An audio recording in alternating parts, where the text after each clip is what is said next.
again, everybody. It's your old pal, Guardian Enzo, coming to you live on tape from beautiful Kyoto, Japan. And it's another exciting day for My Taste is Better Than Yours as your favorite manga podcast and mine, because we're talking about one of my favorite series out there. In fact, I believe I may have even picked it as my favorite currently running manga in that episode. I don't remember if I picked that or made just the library, but it would certainly be right there. And that's Touge Oni, Primal Gods in Ancient Times by Surabuchi Kenji. And an interesting thing about the title on this, the Primal Gods in Ancient Times is actually in the original Japanese title. So it's one of those cases where the Japanese title has no localization because the Japanese title and the English title are one and the same. And it's not like Inuyasha where they just didn't change it. It's actually a title with Japanese and English in the title.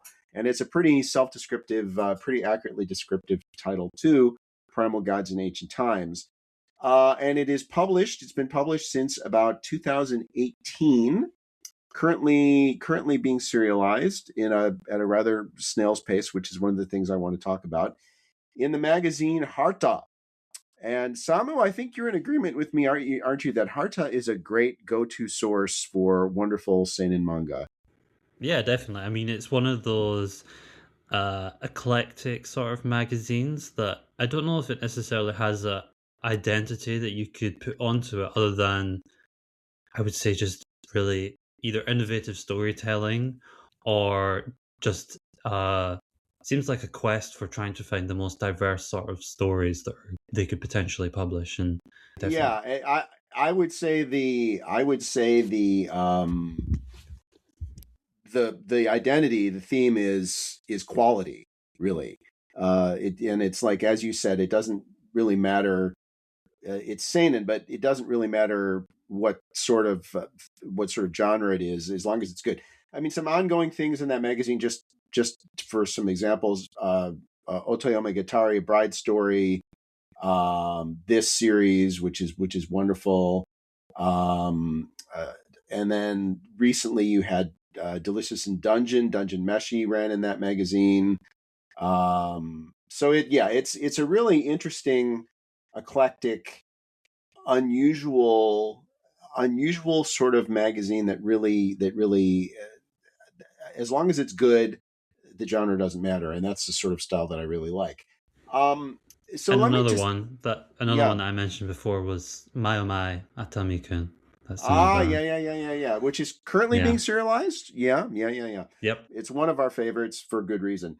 Um, so before we jump into Touge Oni, I just want to say, just as kind of a little like how the sausage is made moment for our dear listeners and viewers. The way these things often work is that Samu and I will each pick up a series that the other one is recommending, and we'll record 2 episodes in one sitting, because it's a fairly involved ordeal to get, because of the time zone difference. So we usually record 2 episodes at once, sometimes even three. Maybe that's TMI, I don't know, but usually what happens for me is I read the series, whatever shit rag Samu recommends to me. He reads the masterpiece I recommend to him, and I have, so I'm very fresh on whatever Samu has recommended, and oftentimes, I haven't in the series, like when we were doing the Rurouni Kenshin, along with Bleach. I hadn't read, Rurouni Kenshin in many, many, many, many years. The series we're covering today, Touge Oni. Well, I've been up to date on this series for a while because there hasn't been a new chapter in English in like over a year. Um, so Hmm. I'm often not as fresh with my series as I am with Samu's series, which it makes an interesting perspective and interesting challenge in that he's offering a much more recent, view on the series than I'm offering. So, which I think is kind of interesting for me, at least from my perspective. I did go through and reread some of the chapters of this just to remind myself why I love it as much as I do. So this is a series set in the land of Wa, which is the earliest known name for Japan is Wa. The earliest recorded name for Japan is Wa. So the basic time frame of Touge Oni is roughly the mid 7th century, which is a period when the capital was in Asuka, but which would be briefly moved to Omi, which is what's now Shiga. It was kind of an interesting period before the flowering of the Heian era and Fujiwara clan and all those things. So not the Dark Ages, but it wasn't quite the modern flowering of Japanese civilization. The idea being here basically that Japan is transitioning from a land that had been a land of the gods to being a land of humans. And so we're in this transitional period between where the gods walk the earth, and now the gods are in their own domain, and the earth is more and more going to being a human realm. Japan is going to be a human realm, and so there's kind of an uneasy relationship at times between humans and kami here. And the main focus of the story is Ozono, Enno Ozono, who is a Taoist monk. Who, if you follow Hell's Paradise, you may know Taoism. The idea is to become a Senin or a Tensen and that whole thing, and that's the journey he's on.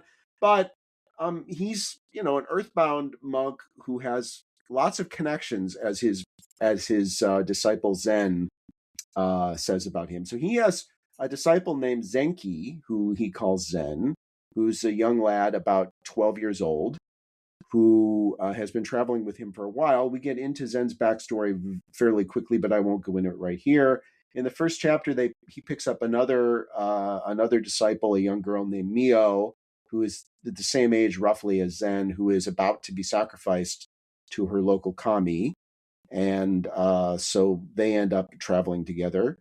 And the cast of characters is really more gods than humans, quite a few humans too. The Japanese imperial family, the gods of Izumo, the various local gods, land gods, etc., etc. It's a really, really fascinating mix of elements, mostly fantasy, of course, but there's a strongly historical fantasy. It is very solidly rooted in that era of Japanese history when the Yamato civilization was really beginning to flourish and take hold. So as is my wont when I host these things, I'm gonna, before I start getting into the specifics of the story, I'm going to turn it over to my co-host. And Samu, do you have any general thoughts you want to share about Primal Gods in Ancient Times before we leap into the more specific stuff? Yeah, definitely. One thing I'm going to touch on, because you mentioned about how the sausage was made. So the other series that we are going to be talking about after this, we're doing this as a pair, and it's funny because we mentioned two series at the start of the year as being our most underappreciated ongoing manga. And Yes. yeah, if you can remember what those are, that is what we're mirroring with each other today. So yeah, expect a lot of love, I think, coming from these discussions. Yeah, I had obviously big expectations going into this because I know how much you really enjoyed it, and maybe my only reservation was I know that you often compare it to Mizukami Satoshi, who I know you also love, but for whatever reason he just doesn't gel with me. I've read multiple of the series and something just doesn't click. I'm sure we're going to get into it more. I definitely see the comparison here. What I will say is, even from the first chapter of reading this, I and especially love the relationship this series has with time. Clearly, it's a concept that Subaruchi Kenji is really keen on weaving into the narrative as many times as possible.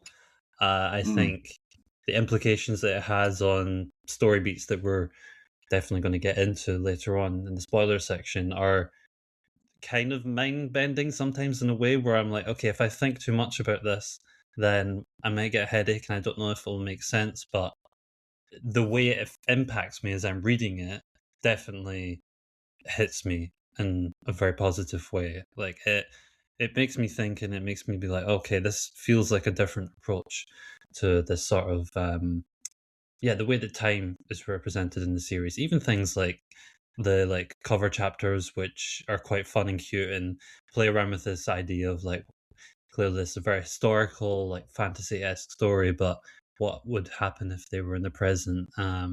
Yeah, I think it has a definite identity to it, which is very charming, thanks to the trio that we have leading the series. Yeah, I think definitely as it goes on, I have much more thoughts, heavier thoughts on where this is going, and compare that to the beginning of the series. Parts of the stories kind of give me a Mushishi vibe, which is not Harta. That is Afternoon, another great magazine. But this sort of weird, intangible, supernatural esque, kind of episodic in the beginning journey that the characters go on to, I don't know, figure out the world that is like what's happening in the world, and like getting the reader to be immersed in it. So yeah, that was like an early comparison that stuck out to me. I don't know Mm. if that's ever something that you felt when you were reading it. It wasn't. What I would say is, I think I can see a to structural similarity to Mushishi. I think this sort of this timeless journey idea, which is at the heart of so many great manga. It's definitely something that they share. I think tonally, though, I think the two series are very, very different. I think the interesting thing about Mushishi, you talk about a relationship with time. Mushishi is quite intentionally a series that's anachronistic in that we never know what time. There are modern elements mixed in, literally It's quite mixed in, vague. embedded in the story, like Gingo. He wears modern looking clothing, but he carries like a medicine seller's chest from the 18th century. I mean, so there's lots of things in that series that are anachronistic that are sort of embedded. With this one, as you said, one example is these wonderful covers he does depicting the main trio in different times, which it's tempting to sort of brush aside as adorable and funny, which they are. But they're also sort of significant too. And once you get into the story, you realize that the concept of time is something that's very important in Touge Oni.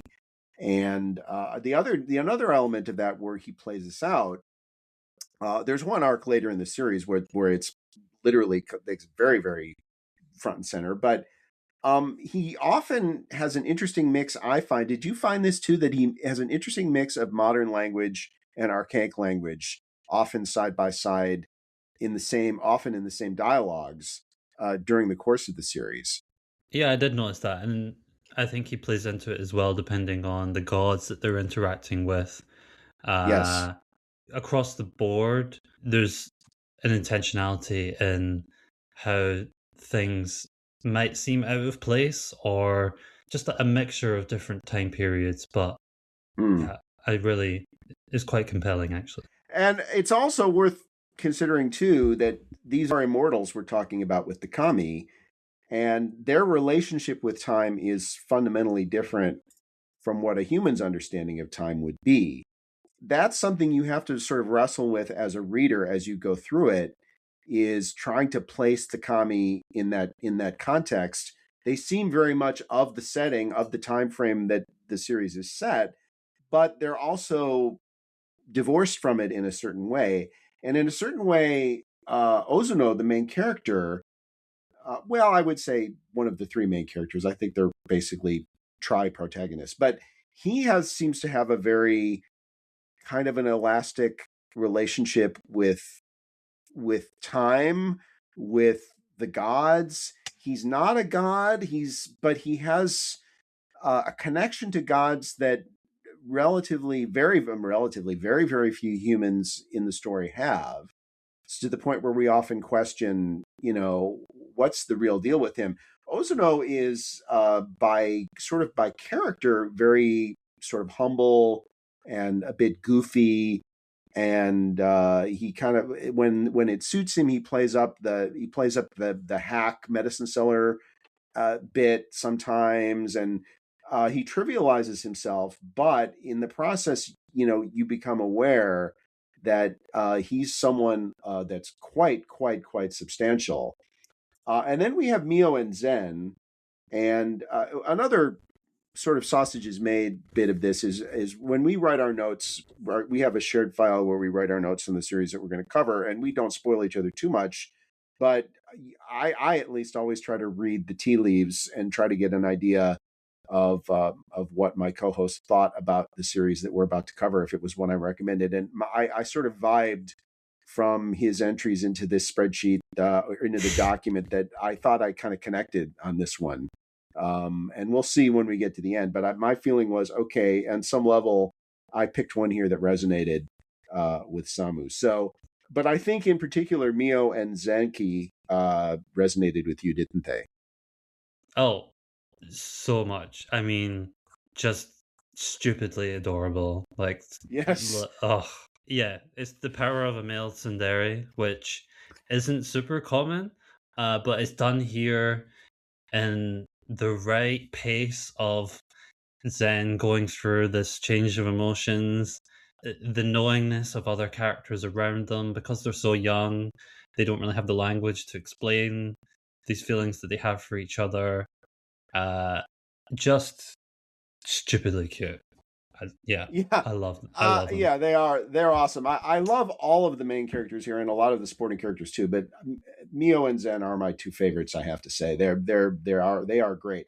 So I'm going to ask you your opinion as the co-host here. The peculiarity of Zen's story, would you want to include that in the spoiler section, or do you think we can throw that in at the beginning? What do you think? I suppose we go further in spoiler discussion, but one thing I would touch on in a more vague way with Miyo and Zenki is both of them have a goal in mind.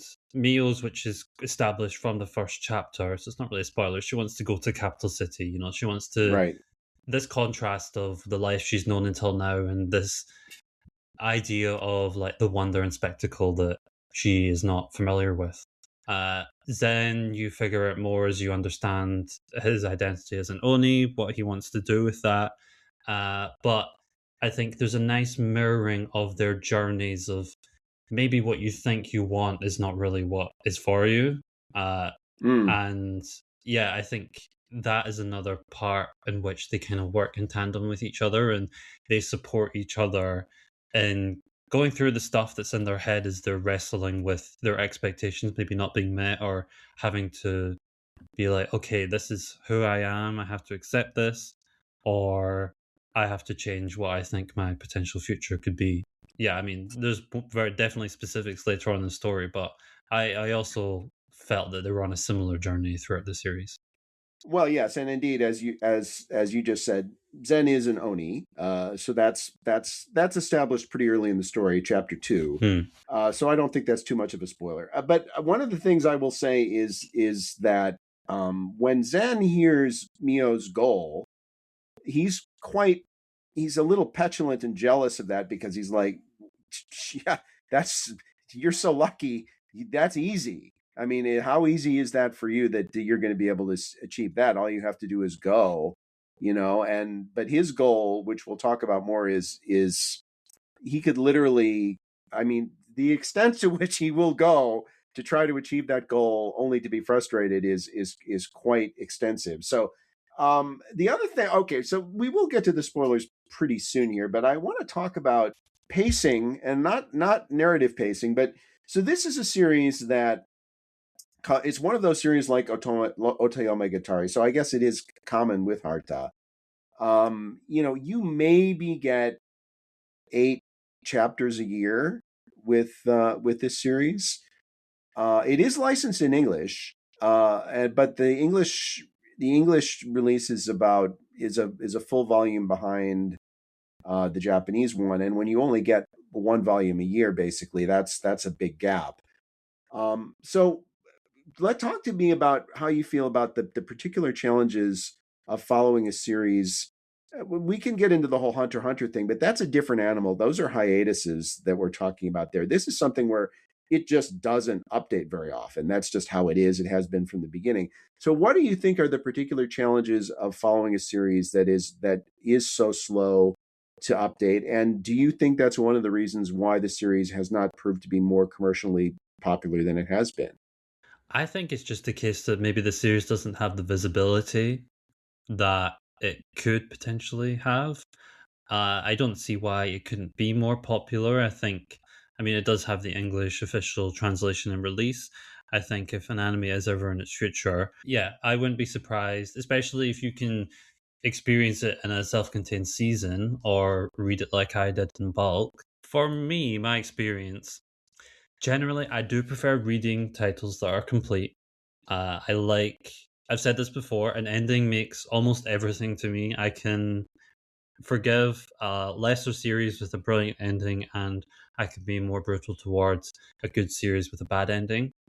I think it's the hardest part to write, and I think knowing that there is something in mind is a draw for me to experience it. It's kind of like it's also like why I don't really watch TV shows anymore. Not even just anime, just TV shows.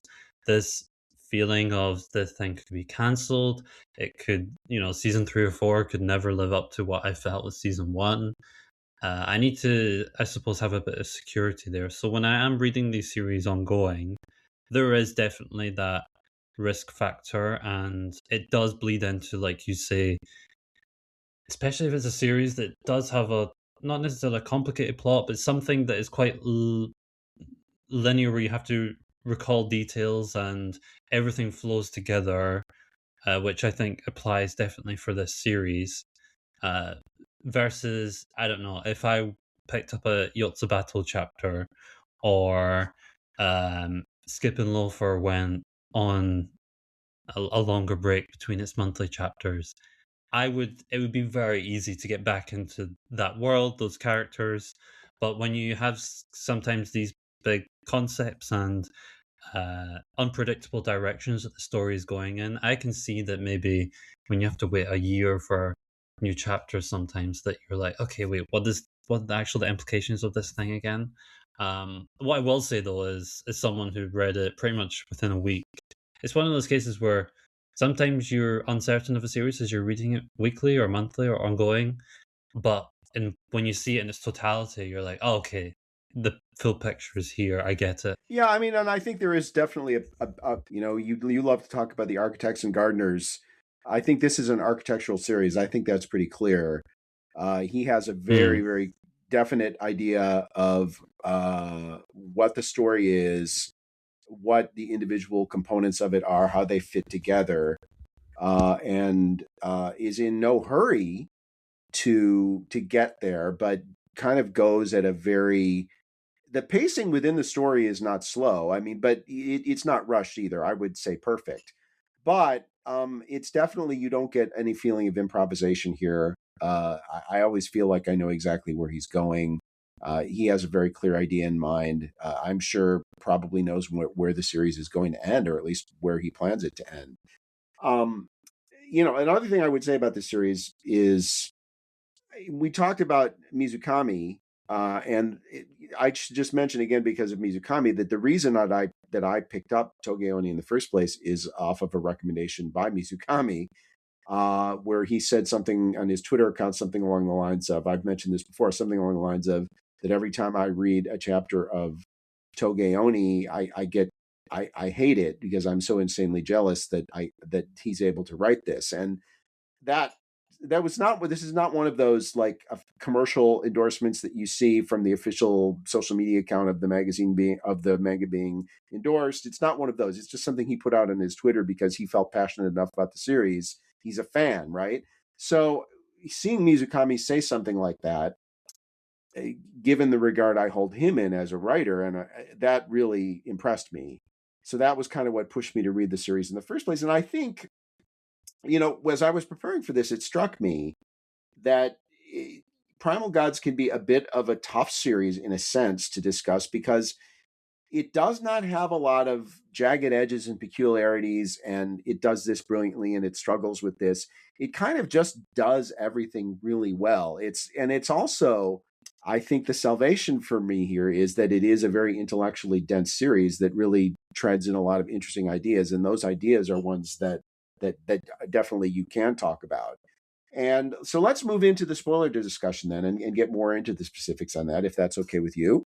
take away. Let's talk about Zen. First of all, with Zen, as you said, he is an Oni. So this is the very traditional definition of an oni in Shinto terms, is that he is a person who ate human flesh, and because he ate human flesh, he became an oni.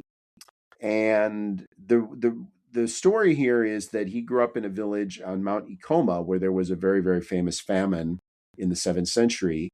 And so when he was very, very young, perhaps I don't know, probably under 5 years old, he was fed human flesh because that's what people did to survive. And as a result, he became an oni, which means that he has to basically keep his powers sealed. And if they're unsealed, he becomes, in effect, a monster, as a human would define it. Now, he doesn't lose control of all of his mental faculties and his identity completely, but he does change, not just physically. And he hates this about himself. So really, the driving factor in Zen's life is his desire to get rid of his horns, as he keeps saying. That's how he conceptualizes it. I want to get rid of my horns, but he's really talking about becoming human again. So let's talk a little bit about, and this is why he's quite upset, and although he does his best to cover it up, he's quite upset when he hears that Miyo's wish is to go see the capital, the bright lights of the capital, because to him, that's a childish and simplistic wish, whereas his wish is something, in a sense, Ozono rescued him, he rescued Miyo, and he rescued Zen. But Ozono has also sort of taken him along on this idea that eventually they can meet a kami that will help him become human again. So I think of the three, probably Zen's quest is probably the closest thing to a central identity the series has. I think it's probably more relatable than Miyo's or Ozono's. Ozono's is sort of the most nebulous. Miyo's is more straightforward, but Zen's is the one that kind of feels most like the main character quest in a traditional historical fantasy. So talk a little bit, if you would, about how you see Zen's goal, Zen's dream, and how that ties in with the other characters in the story. When it became quite evident early on that it was going to go down the route of Zen wants to get rid of his Oni identity, immediately, obviously, my head went to, okay, the series is going to present this as a thing that he has to accept about himself. I think that the way that manifests later on is very, on an artistic level, very visceral, and we don't really know the full truth of it in terms of the lore behind it, but the he, yeah, once he gets closer to realizing that it's going to be difficult to get rid of that part of himself, I think as a reader that I was like, damn, there's so much here that as a reader we're like waiting to figure out the truth along with him. I think that those parts were great. um I liked that along the way we see parts. At one point, they go to a village where there is a human who lives among these other Oni, and they don't fall into what you would expect, I suppose, of this trademark Oni who's killing and rampaging and is a monstrous being. And there is that moment where he's offered this chance to be amongst his people, which he never actually considers as a reality that he wants for himself, because largely he loves Miyo and he wants to be with Miyo, which is again adorable. But yes, I think the series laces it very well. Him going on this journey of self acceptance, I suppose. And kind of like you said, it's not a super innovative direction to go in, because it was just very clear that was what was being introduced. But I think the way that it does it is very touching and thought out. Yeah, his is much more straightforward in terms of his goal. Miyu, I see her goal being more understanding the truth of the world, the truth of what she's missed out on. This is her chance to be a person beyond the village as the sacrifice who would die as a child. She wanted to know the truth of the capital. She saw it. She wants to know the truth of Ozono. she's an inquisitive person, and hers, I think, is going to be more long running right until the very, very end of the series. And She's really the point of view character, I think, in many ways, because she's the one who sees things the way we would see them and reacts the way we would react. So she's the she normal really one. yeah, but not in a remotely bad way. But she is the audience proxy here because she's the one who has the most what we would recognize as a normal perspective. I mean, she's a small town girl. She was an orphan, and she's the role of magic in her life was basically, okay, you're going to be sacrificed because you got the unlucky white arrow, but really it was because she was an orphan. But you're going to be sacrificed because if we don't do the sacrifice, our God will be angry and we won't get our fertile fields and yada yada yada. So Hmm. she reacts to all this in, I think, a kind of very relatable, very normal way.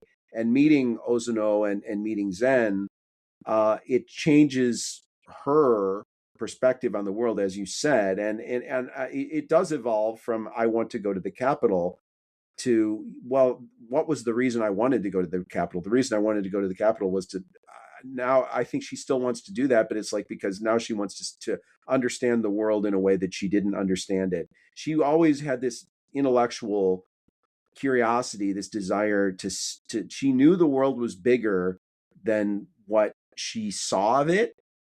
Hmm. And I think she's used in a sense, the author is reminding us in a sense of all the people throughout history who were in her situation who never really had the opportunity to really grasp the idea of that the world was so much bigger than the tiny little portion of it that they saw, and who lived and died, often died very young, and never really had any sense of what the world was. And I think this is the gift that Ozono gives her more than anything, is the ability to see so much more of reality than she would ever have been able to see if she had stayed behind.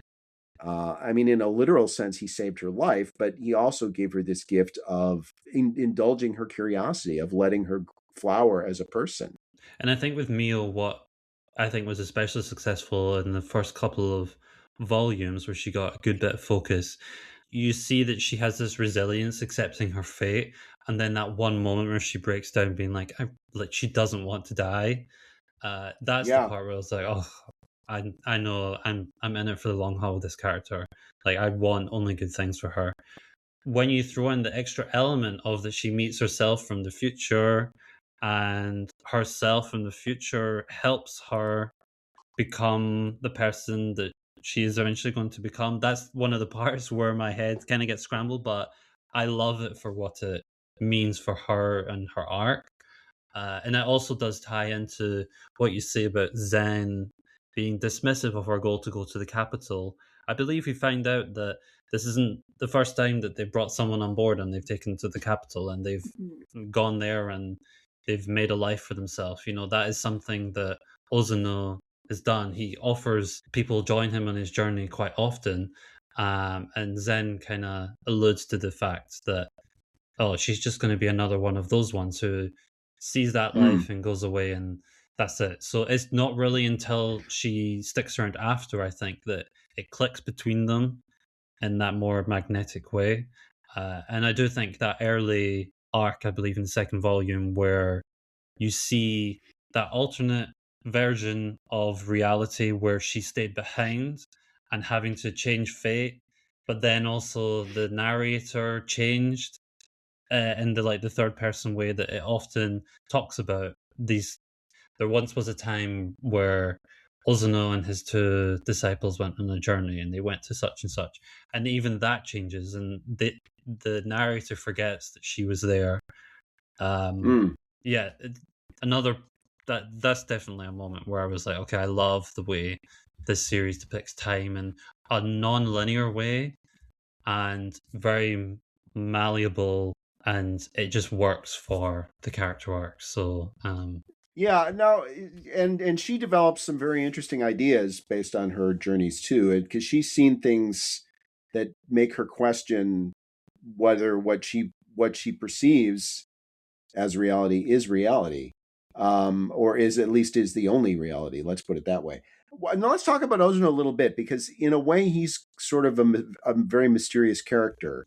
Um, and we know that he's a Taoist monk. We know that he likes to take in orphans, and he's very protective of them. We know he's got a lot of connections.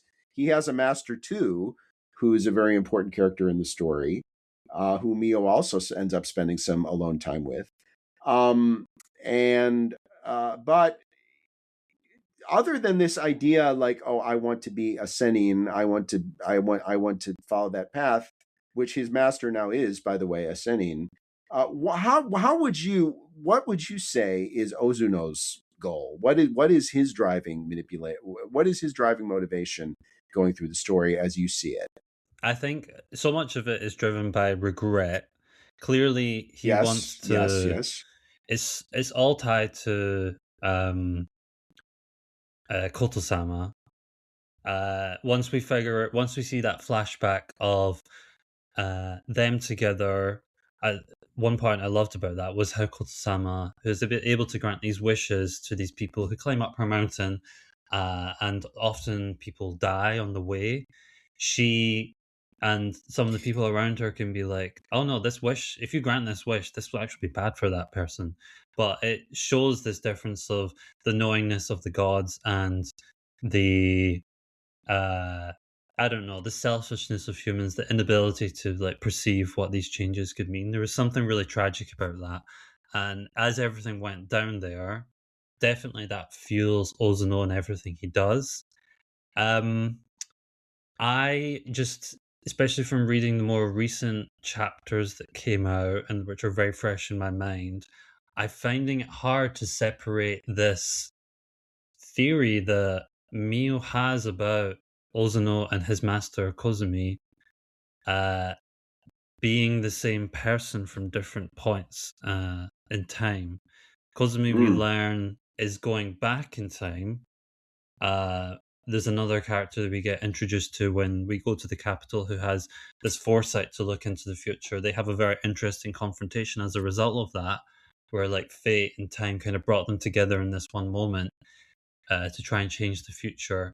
But I think if Mio's theory from having being around her master's master for as long as she was is true, then he's kind of on a tragic journey, I suppose. So I mm. really am like in limbo as to what I feel about his character, whether his journey is going to be a success or whether he's going to prove me wrong, I suppose. So yeah, I was very curious about your theory on that side of him and his master. Where if is this a red herring? It's being laid out for us very clearly. You stole my So thunder. I was sorry, going to use that exact phrase. I do think it's a red herring, for the record. because Well, it's very often that if you yeah, tell the audience the plan's not going to go to plan, but yeah. it would It's a be. chartreuse herring. It's a chartreuse herring. Let's put it that way. I don't think she's completely off base. I think there is some deeper connection between Kozumi and there's a deeper connection between them than simply former master student. But Hmm. I think it's more complicated than he's Ozuno from the future. I don't buy that. I think it's too neat. And so I think Mio is very clever. She's a very smart little girl. I think sometimes she's too clever for her own good, if you know what I mean. And I think she gets ahead of herself with some of her ideas. And I think this is one of those instances where I think she is getting ahead of herself with one of these ideas. And I can see why this idea appeals to her, because it does make a lot of sense. But I don't think it's at the very least, I don't think it's as simple as him being Ozono from the future. I don't necessarily think that's the case. Hmm. That's just my read on it. I But mean, let's talk about that art. Go ahead. Go ahead. Sorry. I think this might lead into what you're saying, but one of my favorite sections of the story, other than that early stuff with her in the capital and changing her fate, is when the cast are split apart Mm, and you get a good volume or so of them. We're so used to seeing them as a trio together. There is such an established connection of what they all mean to each other, and to have that status Mm, quo shift because of the things they had to do solo. I love that decision. I think that was perfect narratively. And when you tie that into this fact, I was going to touch on it earlier about Zen's past.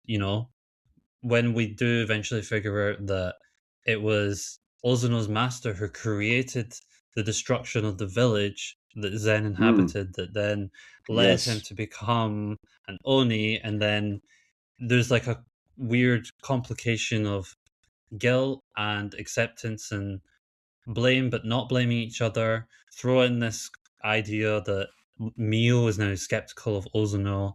I think the fact that there are shades of doubt between them, much more than the Mm. happy-go-luckiness that they had Well, for the first part also of the series, that is very that compelling. that that would also be a bit of circumstantial evidence supporting Mio's idea, because uh, if indeed Ozuno knew that his future self was responsible for what happened to Zen, that would explain why he's taken such an interest in helping Zen now, if he Mm, feels guilty over it. Now, but here's another thing though that we have to also factor in.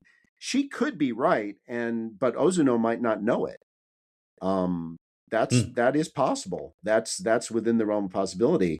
And so, but so we'll talk about so another. I just want to briefly touch on one. I think a very important, just earlier moment in the series when we get our first look at the Senin and the Tensen, and the characters. The main three are lost in a mist, and in the mist they see illusions of who they love, someone who, and they Oh lure yeah. them deeper into the mist. And she sees her father, her late father, and he sees her. He sees Mio, and now naturally it's Ozono who, when this is all cleared up, who Ozono is the one who suggests that this is what was really going on. And as the realization of this, Zen is utterly aghast when he hears this theory, and then you can see Mio in the background, kind of like, huh, and why is he so upset? And then she puts two and two together, and she realizes, and then Zen goes off on a big tirade against Okuno, telling him how he's spouting BS and you can't go say shit like that. And Okuno Very cute. realizes, and he's like, "Oh no, I'm very sorry. No, no, no. Of course, I'm just spitballing. I don't know. It's just a theory." I thought that was one of the funniest and most charming moments of the series, actually, which is the main reason I want to bring it up. But also because it really kind of cements the idea that Zen came very quickly to love Mio. And this was a different time. And even at their age, sometimes when the three of them go places or whatever, somebody will, especially the gods, love to say, "Oh, are you two lovers?" They get this question on more than one Hmm. occasion. So that's a very interesting subplot. But let's talk about where this whole idea of comes from, which is when Mio. So the separation plot is basically they're trying to get to the moon, because the moon is where the aforementioned Koto is. Here now, remember, all of the gods in this series are real gods from the Shinto pantheon. So if you look up the Shinto mythology, all of these names are in there. So we have Hiroko Koto Nushi-sama. She's on the moon, and Ozono has been telling Zenki that she may be someone who can grant his wish to make him human again. And so they try to use the divine items are a major. If you know a little bit about like the Japanese imperial regalia, there's three items that are a part of that, but there's other divine items that then those are a very important kind of a subplot that runs through the story. These divine items that belong to the gods that have magical powers, but they want to use these mirrors to reach the moon, to so that Zen can ask Koto-sama to grant his wish. but they all end up going through the mirror and winding up in different places. He winds up, Ozono goes through the mirror and winds up in the capital and in the middle of an imperial, of a top holy imperial ritual, and as such is immediately tossed into the slammer. And Mio ends up in the basically in the wild somewhere where she runs into Kozumi, Master's master, and she winds up latching onto him. And Zen goes to the moon, and so he's the only one who goes where they had originally kind of intended to go. And so he's literally gone to the moon in order to try to make his wish come true. And among other things that will happen is that Koto-sama will tell him that she's unable to grant his wish, that to grant his wish would be to kill him. And but she's also operating under a curse, and the curse that sort of as a byproduct of the decaying of human belief and the darkness spreading throughout Japan. And so she's cursed by that, and in a really rather grotesque and very unsettling way. And the gods in the human character designs in this series are relatively straightforward, but the gods character designs are where he really kind of pulls out all the stops. And so the stuff going on with her, um so there's this wonderful, I found that the whole moon sequence, the relationship that develops between Zen and Koto, is really very touching, because she's this tragic figure who's, the gods are capricious, but they all have their own individual personalities, and some of them are much more sympathetic and much kinder by nature than others. And she is, you can tell by her nature, which explains Ozuno's obsession with her. But she is a very kind, and she's aware of the pain her refusal is causing Zen, who she sees as this innocent who's come to her, with his arms outstretched, and she's unable to grant his wish. And later, of course, Ozono himself will be very distraught that this happened. He feels like he's been leading Zen down the garden path this whole time. Uh, Zen doesn't blame him, but yeah, this is a subject of great guilt. And then we have Mio, who she winds up.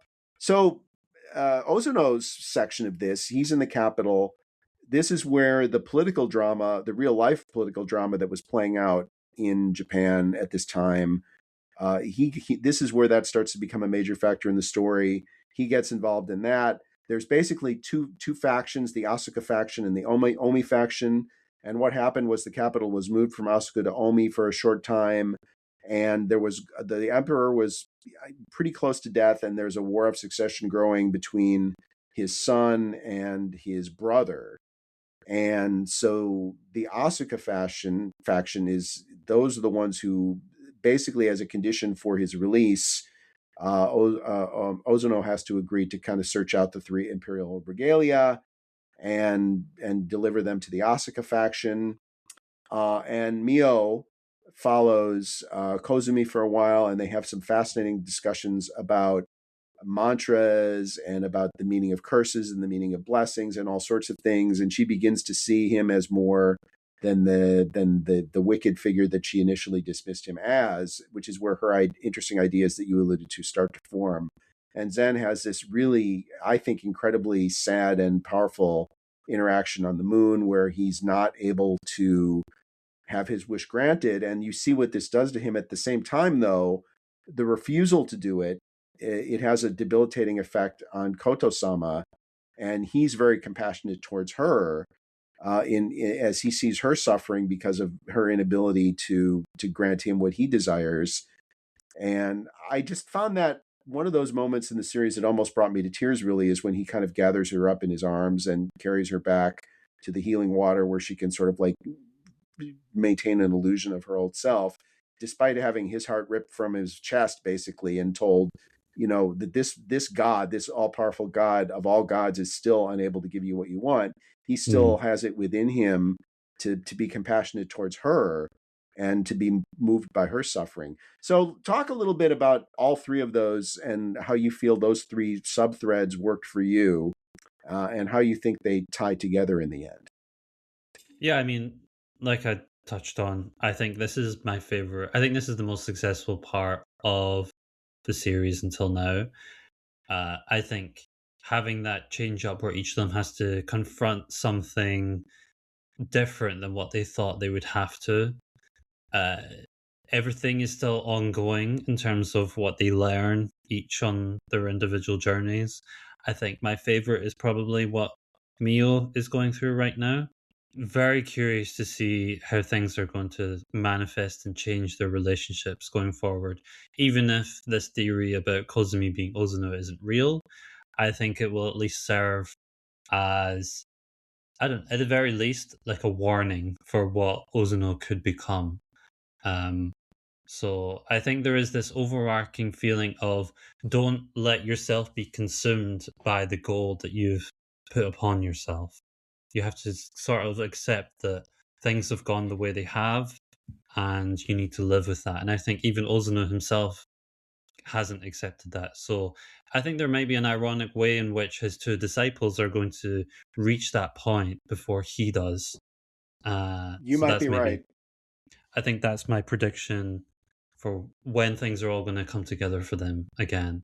I also really enjoyed the stuff on the moon as well. I think it was just striking visually, um, and just everything you said. I think it was very sad just to see Zen be like, nope, this is it. Now he's having to recalibrate what he's going to do with his life, I suppose. Yeah, Another, because at this point, is how much hope does he really have if she can't do it? I mean, but and then at the same time, I also have more confidence in him of the three of where they are now.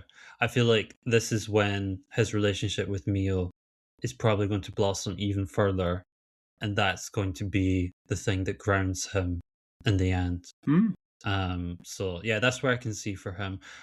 We touched on Koto-sama. She's definitely the most important god of the series. She's the goal for the entirety of it. Maybe a part of the series that I'm less keen, not keen, but like it doesn't work as successful for me is when the focus shifts almost entirely to the gods. There is this place that the gods can manifest in humanoid form. I suppose maybe I've realized that I like the gods as characters and concepts when they serve the journey that the trio is going on. But in hmm. these chapters and moments where we get them fleshed out more as individual characters, I'm less I'm less sold on that, if I'm honest. There's a new character that has joined the fray, I imagine on a temporary basis. Yeah, suffice to say, I do not enjoy his presence as much as I do the other Okay. three characters. But yeah, just something worthy of note. I think the concept of the gods is all very cool, and I think very, very successful, especially in those Mushishi-esque moments of the series. So curious to see if I can be won over on the gods more as they become characters of themselves. The thing is, just to give people who may not be familiar a little background. So basically, in Shinto, every year for 1 month, the gods go to Izumo, where there's a giant shrine to this day. It's supposedly the idea is the gods go there and they go there for a month and they have a big meeting and they basically have a party. And there's even a dormitory for the gods that the humans have. This is true. They have a giant building that's like supposed to be the domicile for the gods while they're residing in Uzumo. And whatever form a god takes when they're in their native area, like a giant snake, for example, when they go to Izumo, they take on human form, which to some extent. Surbuchi plays that for comedy a little bit with a couple. Like there's this one shrine maiden whose god would always order her to strip whenever she served him sake, and he was a giant snake, and she didn't think that much of it. And then when they went to Izumo and she saw him in his human figure, she refused to strip for him after that. So, but yes, so that's a very important element of this Izumo and the gods taking human form. The god you're referring to is Susanoo no Mikoto, who is a very, very important god in the Shinto pantheon, has the reputation of being like almost a Loki figure if you follow Norse mythology, but not evil, just kind of a loose cannon, a combative, volatile. And so he joins the story, and that at this point, when Zen returns from the moon, he's given a gift because Koto was unable to grant his wish, but she still, for his kindness and for his resolve, and just the fact that he made it that far, she gave him a gift which becomes very, very important in this next arc.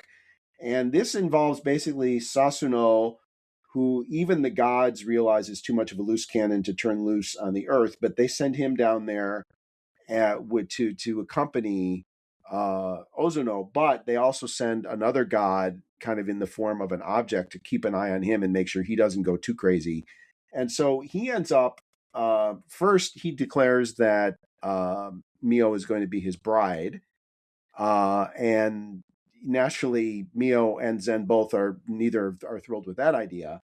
And so this god who was sent down with him to kind of mind him and keep an eye on him, that god tells her to challenge Susanoo to an uke, which is sort of a magical battle, but in this case it manifests in the form of like a video game, effectively, where the two of them it's almost like a Minecraft or some such thing, or Civilization if you've played that game back in the olden days.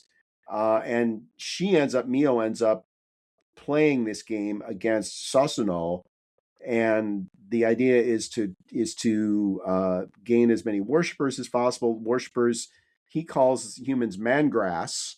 That's what Susanoo calls human beings, and he views them as more or less as disposable figures. And in the simulation, they're literally take the form of basically ambulant grass, man grass. Although it turns out there's something much more to it than that. So sounds to me like that wasn't your favorite arc of the series so far. Would I be fair in saying that? Yeah, you would be fair. I mean, I liked it. I was just mixed on it. I appreciated that it allowed Mio to become more front and center in how she can determine where she sits in all of this. And I liked that she was able to take on the mantle of a god and see that sort of play out in what happens when you have that power, when you see the masses of humans around you be representative of nothing, and the collateral damage doesn't affect her until it does, and this all kind of spirals in her head. I really liked that part, which again kind of serves this idea I have of I like it when it filters through the three main characters. As for the like concept of it, the way it's established and the focus that it had on laying out the rules and everything, I don't know. As I was reading it, the thought I had was, damn, if these were the chapters I was reading after waiting a year, I'd be like, come on, let's get to the other stuff.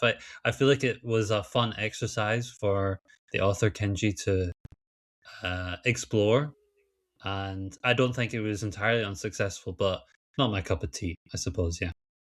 All right, fair enough. I think it was very, very interesting in that it really plays up this anachronistic element of the series that I think he really, really loves. Because this is very much a modern RPG against the backdrop of of the kingdom of Wa, the land of Wa. So I thought that was a very interesting sort of juxtaposition that he created there. I do find Sasuno pretty funny, so I don't mind him actually. I guess you're not a big fan, and that probably had some impact on your view of the arc, because basically it's him and her are really the two characters who have major speaking roles for several chapters, or at least a couple chapters. I just want to lastly touch on one element of this, which I think is one of the reasons why I love this series as much as I do, and B, why I compare it to Mizukami so much, and I think frankly why Mizukami loves it so much, as I would guess. But I think that the core element that runs through Mizukami's manga and also runs through Touge Oni is a deep sense of humanism.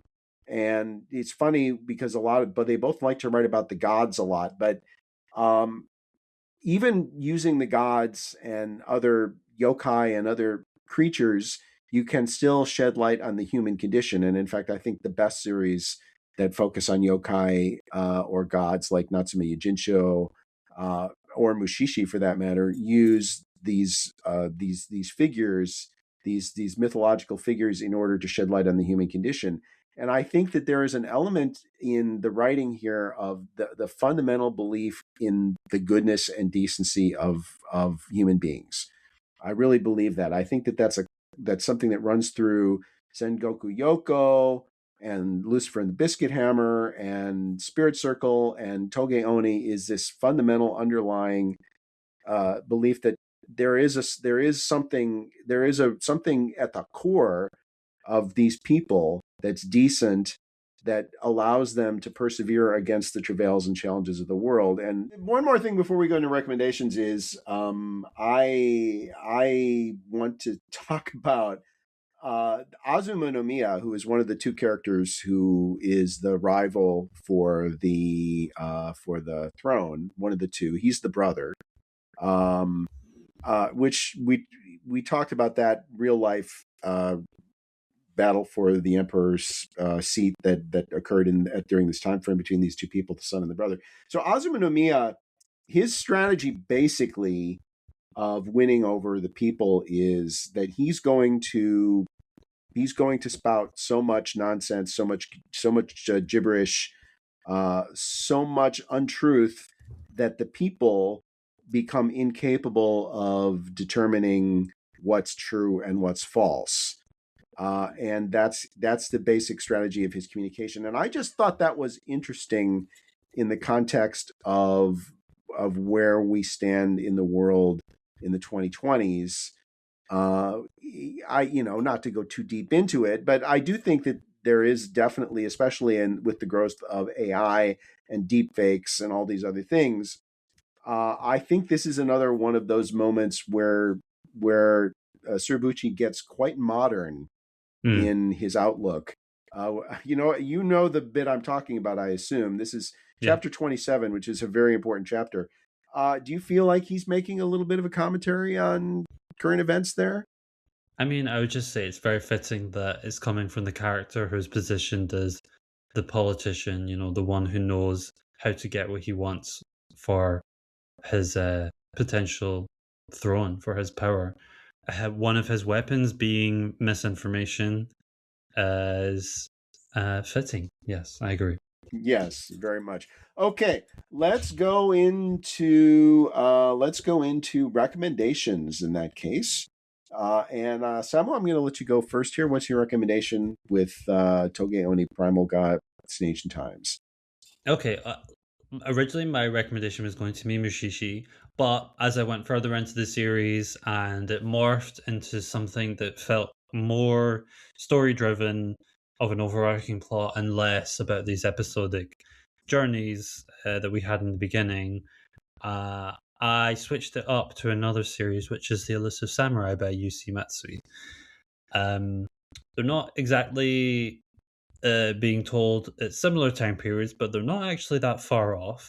And I think there are other similarities in terms of how the authors play around with this idea of historical Japan, throwing in these elements of fantasy in the case of Touge Oni, but outlandishness, I suppose, in the case of the Elusive Samurai. Yeah, strong sense of character in both of them. This all-knowing narrator who there's this feeling of reflection, and how it also ties into the depictions of modern concepts. What Matsui does with Elusive Samurai is he jumps forward in time. He shows characters in modern situations. He has characters do fourth wall breaking to allude to things that are going to happen in the future. Those are less successful for me, as we discussed when we did the episode on Elusive Samurai. But it was noteworthy, I think, that there was quite a few points of similarity between them. So I think that's why I'm going to recommend that. my pick is, I mean, I almost feel guilty picking it because it's such an obvious pick. It may be one of the easiest recommendations I've ever made. It's Sengoku Youko by Mizukami Satoshi, because there's so much overlap here that I can't not recommend it. It's just it's Mizukami is the reason I'm here with this series. And Sengoku Youko is the Mizukami series that has the most thematic and genre overlap. As with your pick, it's roughly the same time as your pick. In fact, just even slightly later than yours, but several centuries later than Touge Oni. It's historical fantasy with a strong focus on Shinto, gods and demons, so to speak. Very humanistic, very funny. Mizukami actually does do anachronistic things in some of his series, but there's one in particular that he's serializing now that he actually uses that tactic, but he doesn't use it in Sengoku Yoku until the very end. But there is a lot of overlap here in just this general sense of good people suffering and really just their ability, just the core, the essential humanity being what carries them through that and their connection to each other. And the way it uses non-human characters to shed insight on the human condition. So, again, my pick, Sengoku Yoko by Mizukami Satoshi. I almost feel guilty picking it, but I can't not pick it. It's the right pick for me. So, and then we have finally the overview and final scores, which is I will go first here. And the only kind of limiting factor with me here is like you, I don't know how the series is going to end. I don't know when it's going to end. I don't know how it's going to end. I have some ideas about where it might go.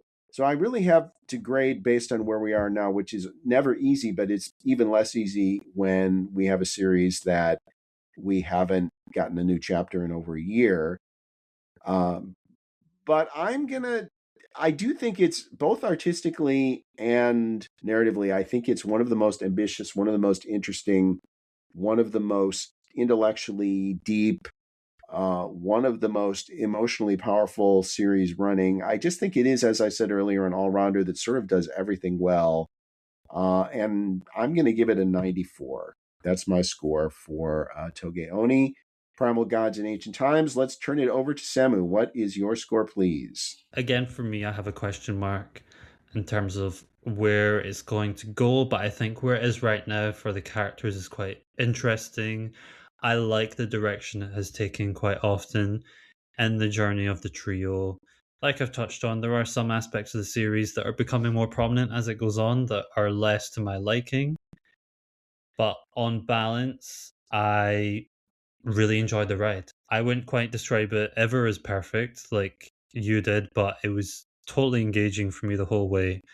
And I think of the recommendations that you've given me, it feels totally in your lane, your taste, but I think this one has a lot of nice overlap for things that appeal to me as well. So, Mm. all things considered, because things are still up in the air, I'm giving it an 84. Okay, yeah, I'll take that. It's I actually had my vibe was we're gonna go a little higher, but I think that's definitely one of the highest scores. Probably either that or Distant Neighborhood are the two highest scores of Yeah. anything you've given to series I've recommended. So that then is Toge Oni, available to all in licensed releases in English, which I heartily recommend you seek out. A wonderful, wonderful series. And yeah, you're going to have to accept that you're going to reach a stopping point and you're going to have to wait, but that's not the worst thing in the world, you know. And eventually, that eighth volume will get released in English, and we'll have another 10 chapters to chew on. What you know, I'm not optimistic we're going to see an anime with this, but it's so cinematic that it almost feels like you're watching an anime when you're reading it. And even though the inventor of the internet, Tim Berners-Lee, gets very depressed and cries in his ale whenever we say it, this is the internet. This is my taste is better than yours. It's been great spending an hour or so with you. And as always, stay frosty. See you next time.